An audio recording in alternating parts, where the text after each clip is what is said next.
Hi guys, it's Kiyako here, back with another speed build. Today I'm building an experimental restaurant.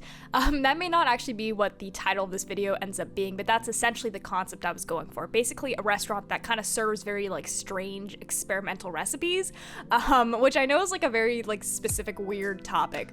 But basically I knew that I wanted to design a really cool restaurant and kind of try out some new techniques I've been working on.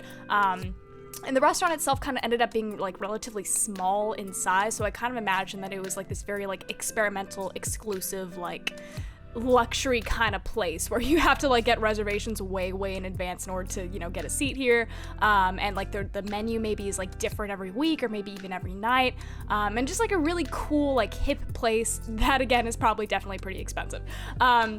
But in terms of the food that they serve, like I said, it's experimental, but I kind of imagine that it's experimental Japanese food, since we're here in the world from Snowy Escape.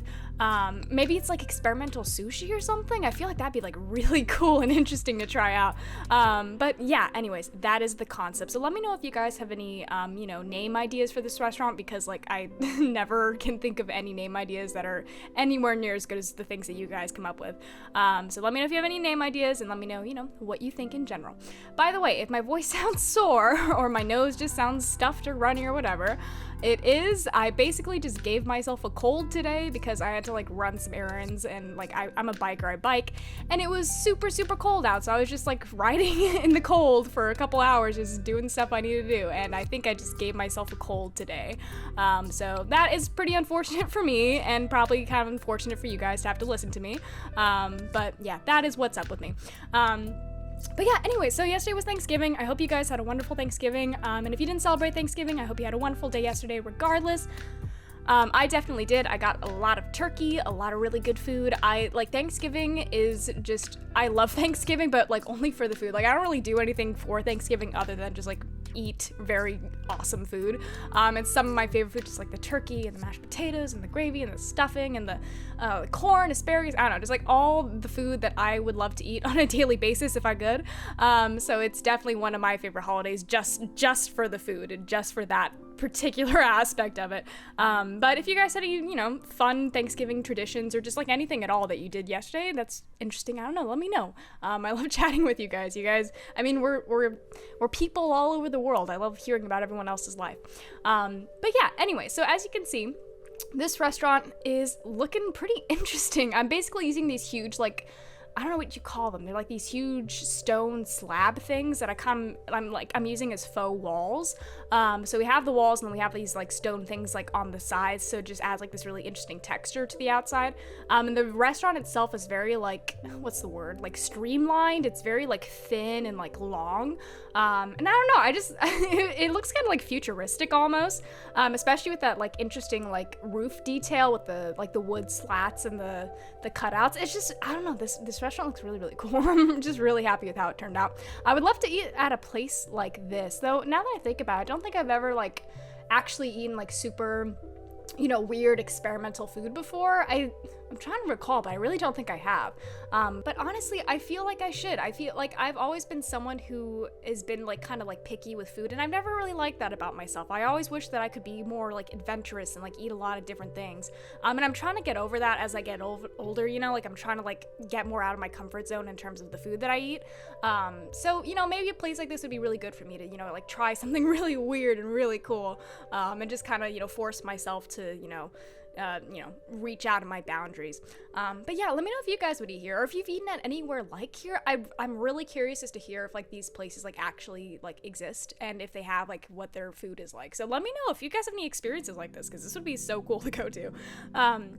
But yeah, basically the way this restaurant works is we have this middle section area with the two windows there.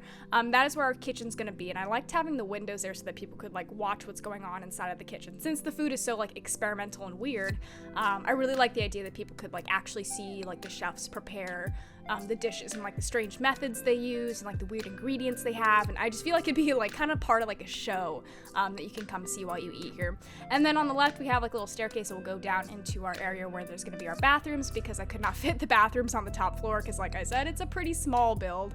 I didn't have a lot of space, so bathrooms are underground, but they're still pretty cool, and I feel like that's cool that you have like the bathrooms like privately tucked away. But yeah, so we're gonna use a lot of this like stone texture you're seeing, so I hope you guys like it because you're gonna see it a lot in this build. I think it's so beautiful, this texture, and I really like just, I don't know, like, I'm gonna say it again, but textured stone. You're gonna hear the word textured and stone a lot in this build, just because that's basically what the huge concept behind this is.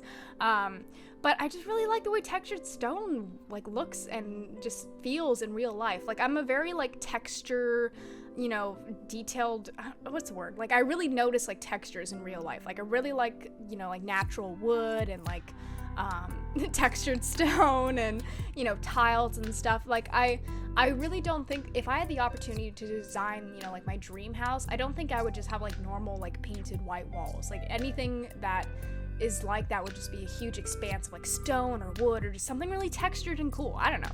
I like textures. I know you got that by now, but I'm gonna say again, I really like textures. And anyways, so back to the kitchen. Basically what I did is I layered this stone like on top of where the counters are, and then we're gonna put in some of these shelves, and we're gonna decorate them with like various, you know, kitchenware things. Like, I guess like kettles and teapots and stuff. I don't know like what that has to do with like the experimental food, but I don't know, it has something to do with it. And then we're just gonna put in, again, just like other little things, little jars, little like ingredient things, some bowls, I guess, because I mean, you need bowls in a restaurant, and I guess like a little bottle of something, I don't know, just like random shelf stuff. And then I put down this bowl of what I think those are mangoes, but I ended up deleting them just because I didn't want like that bright yellow color in my build. Yes, that is how insane I am about color, that I can't even have one bowl of mango in my build because the yellow just throws me off. I need to get over that. Like, I'm really trying here to like push myself in terms of just like being more okay with like colors that are like aren't strictly in my color palette just being present in my build. But for some reason, like, my brain is just like super like I don't know, uptight, I guess. I just have an uptight brain when it comes to color palette. And it's annoying, and I'm sure it can be annoying for you guys too, so I apologize. I'm trying to get out of it. Anyway, so as you enter through this door, this is where the entrance is. The little hostess station is right here. They have their own little textured stone slab. And we're gonna give them a tablet to, you know, like keep track of all the tables and people's reservations and stuff like that. A little light so they can see, though I do think we delete that light later just because I add in like a lighting feature. And then this wall here is gonna be all mirrors, and the reason I did this was, well, one, because I kind of wanted to avoid like traditional like painting artwork on walls. I wanted the focus to be more on like the textured stone. But I also wanted this big mirrored wall to just kind of make the restaurant seem bigger, you know? That's just like this little trick that I've seen like a lot of restaurants do in real life, or just like buildings in general, where they'll just like line something with mirror just so the whole place seems like it's a lot bigger than it actually is. So this is just a little bit of like an optical illusion so that when people actually come here to eat, they kind of feel like they're in a bigger place, even though this place is like super, super small. And you'll kind of get more of a sense of that when we put the actual tables in. I don't think there's that many tables at all in this build. So again, very, very exclusive place.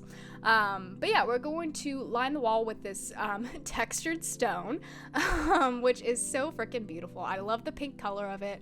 I just feel like this would be absolutely stunning in real life. Kind of reminds me, like, I don't know why, but this particular like color and texture reminds me a lot of like pink salt lamps, you know what I'm talking about? I don't know why. But we are going to bring in a lot of plants as well, just because I wanted like, you know, some essence of nature in here, and also just bringing in this like very beautiful green color in.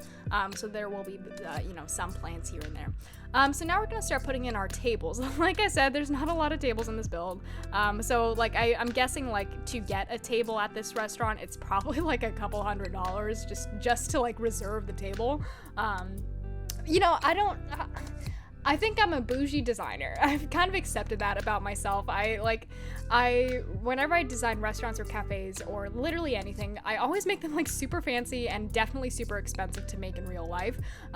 So I apologize for that. I'm a bougie designer. I don't know what to do about it. If I'm not doing bougie designs, I'm building like zombie apocalypse wastelands. I'm very extreme. I'm on one end of the spectrum or the other. But yeah, anyways, back to the build. So we have this really cool like booth corner over here. That's probably like our biggest table, or not. I mean, it's not even a big table, but that's like our biggest like seating area. And then back we'll have more tables back here. I was gonna put, you know, some tables along that like thin hallway there, but I didn't really have enough space, and like honestly, I didn't want to like crowd the place, you know, because it's so luxury and bougie. I didn't want it to feel so cramped and tight that people felt like they weren't getting, you know, like a private, fancy experience, you know? So really there's only, let's see, there's these two and then there's the three in front. So there's only like 5 tables inside this build. I mean, we're gonna put some tables outdoors as well, but like it's really small, but you know, it's fine. I really like these tables, like with the little, it has like this little like shelf edge on the side. It's very interesting. And we're gonna put some plants on there just to, again, bring in some green, really warm up the place a little bit.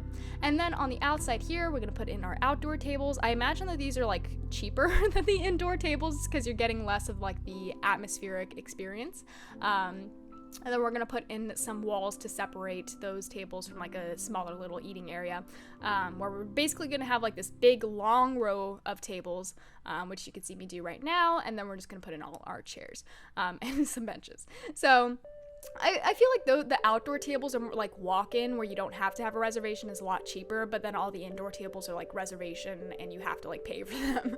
But yeah, anyway, so we are in the bathrooms now. I feel like going inside of these bathrooms would like it'd make you feel like you're immersed inside of a salt lamp, because it's all this like pink surrounding you, and it's a very intense pink experience. But I would love a bathroom like this. I really like pink. I feel like you guys have like probably been able to tell that by now, because I use pink a lot in my builds. But this is a very nice bathroom. I like it a lot. And yeah, that is the build. Very simple, kind of fast, really fun to do. I tried some new stuff using these like big stone walls. So let me know what you guys think of this build. Let me know if you guys have any name ideas for what it could be called. If you guys have any, you know, it'd be fun. If you have any like crazy experimental recipe ideas, let me know. I mean, that's kind of an out there request, but like one of you probably will have, and I feel like it'll be so fun to read what you guys come up with. But yeah, anyways, the weekend is upcoming. I hope you guys have a wonderful weekend. I hope you guys are, well, if you're, you know, on break right now, which I am, enjoy your break. You know, relax, take some time for yourself. I'm not, but you know, it's fine. I gotta hustle. I don't know what to say. Anyways, as always, thank you guys so much for watching, and I'll see you next time.